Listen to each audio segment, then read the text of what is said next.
আজকে চলে এলাম আইসিএসসির কুলি মজুর কবিতাটির একটি এক্সট্র্যাক্ট নিয়ে। তোমরা ইতিমধ্যে পড়েই নিয়েছো কুলি মজুর। কুলি আর মজুর কাকে বলা হয় সেটাও কিন্তু তোমাদের জানা হয়ে গেছে। তাহলে আর দেরি না করে যে এক্সট্র্যাক্ট নিয়ে আলোচনা করছি সেটা হচ্ছে, তুমি জানো না কো কিন্তু পথের প্রতি ধূলিকণা জানে, ওই পথ, ওই জাহাজ, শকট, অট্টালিকার মানে। কার লেখা, কোন কবিতার অংশবিশেষ, কবি কেমন এরকম ভাবনা প্রকাশ করেছেন? পথের ধূলিকণা জানে বলতে কি বোঝা যায়? শকট, অট্টালিকার মানে বলতেই বা কবি কি বুঝিয়েছেন?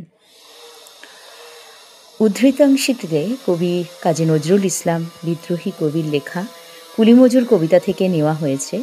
যারা আধুনিক সভ্যতার ধারক আর বাহক, যাদের অবদানের জন্য রাজপথে মোটর, রেলপথে ট্রেন, সাগরে জাহাজ চলছে, যাদের পরিশ্রমের ফলে মানুষের জীবনে সুখ স্বাচ্ছন্দ্য এসেছে, তারাই কিন্তু সমাজে ন্যায্য সম্মান আর অধিকার থেকে বঞ্চিত হচ্ছে।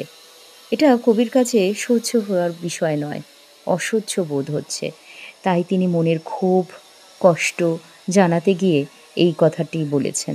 তুমি বলতে সমাজের উঁচু তলার মানুষ, অর্থাৎ সেই বাবুসাবদের কথা বলা হচ্ছে, ধনী ব্যক্তি। কুলি মজুরদের মতন খেটে খাওয়া লোকেরা বংশ পরম্পরায় সামান্য অর্থের বিনিময়ে কঠোর পরিশ্রম করে সভ্যতার অগ্রগতি ঘটিয়ে যায়। কিন্তু অনেক অনেক শতাব্দীর পর বাবুসাব এসে তাদের অবদানের কথা জানাতে পারে না, জানানোর চেষ্টা করে না। পথের প্রতিটি ধূলিকণা জানে, কারণ শতাব্দীর পর শতাব্দী ধরে যেই সমস্ত ভালো মন্দ ঘটনা ঘটে বা কাজ হয়, সেগুলোর সাক্ষী হয়ে থাকে পথের ধূলিকণা। তারা তো কখনো ফুরিয়ে যায় না, তারা বহু বছর ধরে অনেক কিছুর সাক্ষী হয়ে থাকে, তাই তারা জানে।